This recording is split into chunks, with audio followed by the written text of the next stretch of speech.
A very good evening. Thank you for joining us here on ET Now. You're watching Business at 9 and I'm Nivedna Prabhu. We put the spotlight tonight on the fact that from IIM Lucknow to the global stage, Shailesh Jejurikar's journey to the top job at Procter & Gamble is yet another example of Desi power at global giants. As he's gearing up to take over as CEO of the $400 billion consumer goods giant in 2026, he also becomes the latest Indian-born executive to join the elite club of global corporate leaders. In fact, from Satya Nadella at Microsoft to Sundar Pichai at Google, from Shantanu Narayan at Adobe to Arvind Krishna at IBM, Indian origin leaders are reimagining the skyline altogether. So what's driving this surge and who are the other names redefining global business narratives the Desi way? We discuss all of it with Harish Bijoor, brand guru. But before I go to Harish, let's go across to an explainer that I recorded earlier in the day today. From Mumbai classrooms to the helm of a consumer empire, Shailesh Jejurikar is set to take charge of Procter & Gamble. It's the kind of corporate ascent that speaks of patience, precision and a quiet storm building in global leadership. Shailesh will succeed John Moeller as CEO on January 1st. 2026. In fact, he joined P&G in 1989 as an assistant brand manager. Over 35 years shaping fabric care, home care and supply chain innovation across 4 continents. Now he steps into the corner office of one of the world's most influential FMCG companies. But his rise is part of a wider phenomenon. Call it India's global leadership wave. In Silicon Valley, luxury fashion, pharmaceuticals and logistics, Indian origin executives are steering some of the most valuable companies on earth.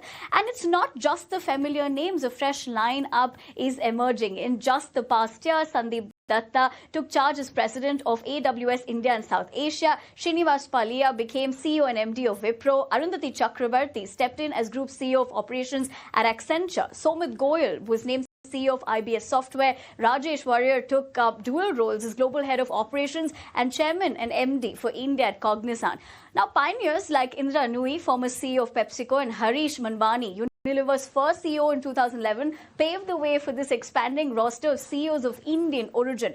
But look at the names that now dominate the corporate map. Satya Nadella at Microsoft, Sundar Pichai at Alphabet and Google, Shantanu Narayan at Adobe, Arvind Krishna at IBM, Leena Nair at Chanel, Raj Subramaniam at FedEx, and Apple's new COO, Savi Khan, just last month. So this isn't coincidence. Many say these leaders bring a mix of technical depth, multicultural agility and long-haul vision, qualities that global companies need in an era of disruption. Now, as Shailesh prepares to guide P&G through shifting consumer trends in tough markets, his journey is another signal. The world's most powerful companies are quietly being reshaped, one Indian origin leader at a time.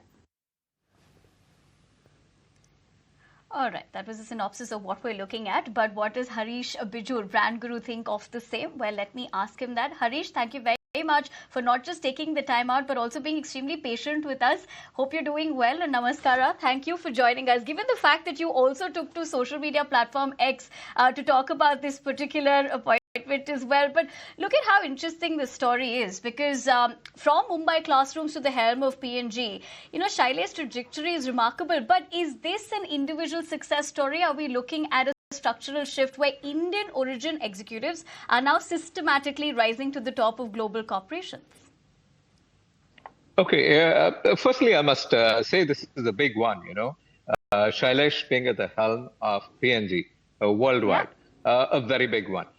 I need to very quickly jump into history, because if you look at the history of corporate governance across the globe and in India, in the beginning in India, it was the Indian CEO replacing the overseas CEO. And now comes a point of time when the overseas CEO is being replaced by an Indian CEO. Now, of course, there are many avatars to it. There is an Indian only by name heading up a global corporation, and there are examples.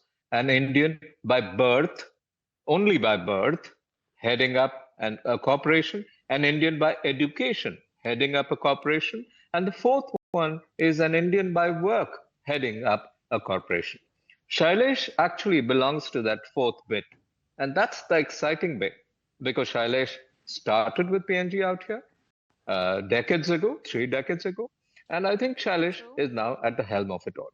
At the end of it, the Indian CEO is a great tag to have in these tough times. And FMCG is going through the toughest times globally.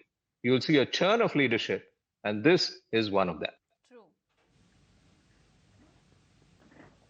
And that's very interesting, the way that you're looking at it as well. But one point that I'd have to take from how you put that into perspective is that Shailesh's ascent also comes after 35 years inside P&G, in an era of fast-moving leadership churn, if I may call that. So what does this kind of patient, long-haul climb say about the leadership style global boards value today?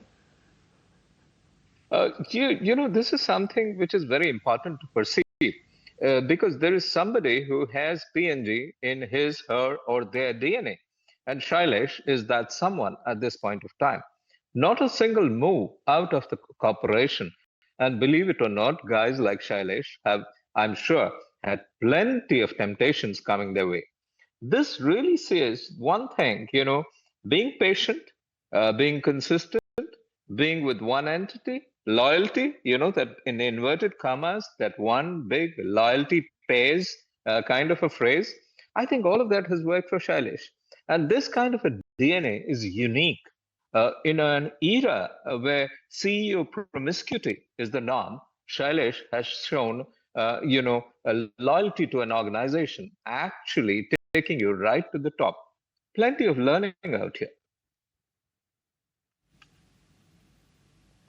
Absolutely. And look at the way the story is also changed, Harish, and nobody better than you to put that into perspective, because 2 decades ago, let's say, an Indian origin CEO was headline news. Now it's practically routine with all the names that we look at. Has the India CEO wave become so normalized that the real story is no longer that it happens, but why it keeps happening?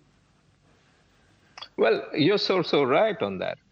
Because, once upon a time, we used to do that with gender, the woman CEO and the man CEO.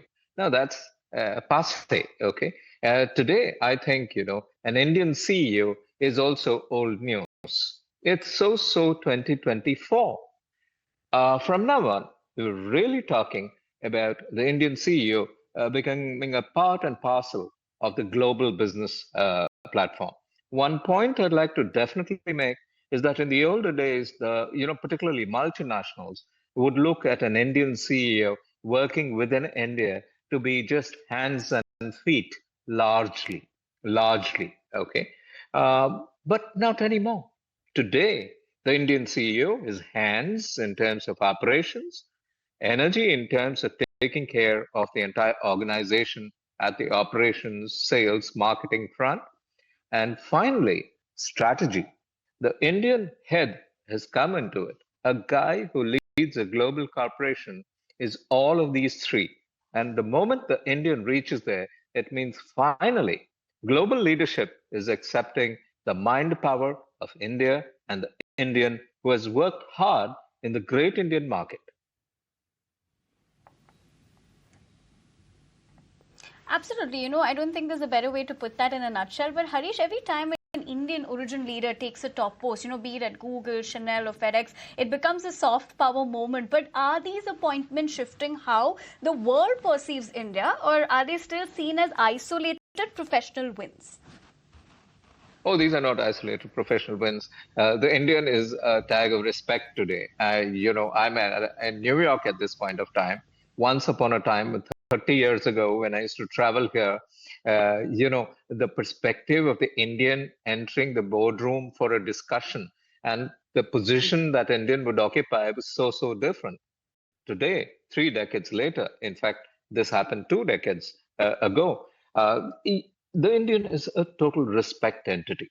And guess what? This respect entity is not only in IT, because IT is where you have had leaders emerging in a big way, but today it's across stuff. It's across retail, it's across marketing, distribution companies, FMCGs, durables, you name it, the works. AI, of course. AI, of course, bleeding edge of technology. And therefore, I'm saying the perspective to take is that the Indian has arrived. it's a reasonably level playing field now.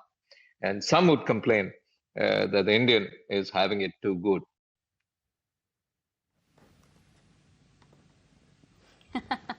That's, of course, a lighter way of seeing it. And having said that, on a lighter note, also the other aspect is in the 2000, it was Indra Nui at PepsiCo. Now it's Shailesh at P&G. So on a lighter note, continuing on what you said, Harish, do Indian origin CEOs have a special flair for running global consumer companies? Or is it just coincidence that so many of them end up managing what we literally eat, drink and wear? And, when you talk about the eating culture, of course, we know that binds all of us together as well, no matter where you are across the world. Yeah, I think we're good at stuff that we eat, stuff that we drink, stuff that we wear, stuff that we put into ourselves of every kind, including beverages, alcoholic and non-alcoholic. And, stuff that we use to clean, we're very good. Stuff that the world uses to create their back end, we're very good at that. Stuff that the world uses to create their front end with AI enablement, we're very good at it. So tell me one thing, what are we not good at? I think we're reasonably good at a lot of things. This is not a flash in the pan moment for Indian CEO, certainly not, because wherever you go, I'm looking at the second level and the third level and the fourth level, right up to the fifth level. I see it clogged with a whole host of Indians overseas, okay, particularly in the United States of America, okay. And I sometimes wonder why. I mean, let's get these guys back. But then, I think the world is flat today. Let everybody be where they are. Let everybody do all the nice things that they do and bring fame to India, to themselves, and money in their pockets. And also probably more opportunities for us to discuss this, Harish. Perhaps that's one way of looking at it. Sure. But, having said as to how we've looked at this journey as well, in 2011, Harish, Manwani at Unilever had said that profit is not the purpose, it's the result. Do you think that philosophy is part of what makes Indian origin CEOs attractive? Perhaps balancing business performance for sure, but with a moral narrative. There must be something that makes them stand out. Apart from the but obvious credentials. That's a good point. Good point. I love the way you've dug into it and gone back to Harish Manwani and what he said then. So true. Profit is purpose, or is purpose the profit? So I think, today the Indian leader is considered to be a well-honed leader. We bring to the table not only the hard stuff that you and I learn at a business school, we bring together people skills, which are very, very different because India is a very disparate country. The kind of wealth divisions that you see, we have 16 stratifications in the wealth hierarchy from the poorest to the rich. You don't find that in many countries. Most countries have 4 or 5. And therefore, and also the difficulty that one is enabled with, and I use a positive phrase for that, in India, because India is a tough, tough country. I mean, I have sold tea in the rustic Indian market as a group management trainee at Unilever with a van man, loading a van physically with him, learning how to load a van, unload a van, count cash, pure cash, and work 40 outlets a day, come back 10 hours later, count the cash, put it back in, lock the depot and leave. This kind of stuff is what an Indian working in FMCG actually normally does. And I think this kind of toughness, the ability to travel, commute, talk different languages, all of it works. So India, complex, but fun. Right, and that's perhaps the best way to also kind of, in a sense, end that conversation as well, Harish, because given the fact that you started at the top with what the FMCG industry is also looking at in terms of challenges and how Shailesh is going to actually look at this and navigate remains to be seen. But thank you very much for taking the time out and joining us here this evening.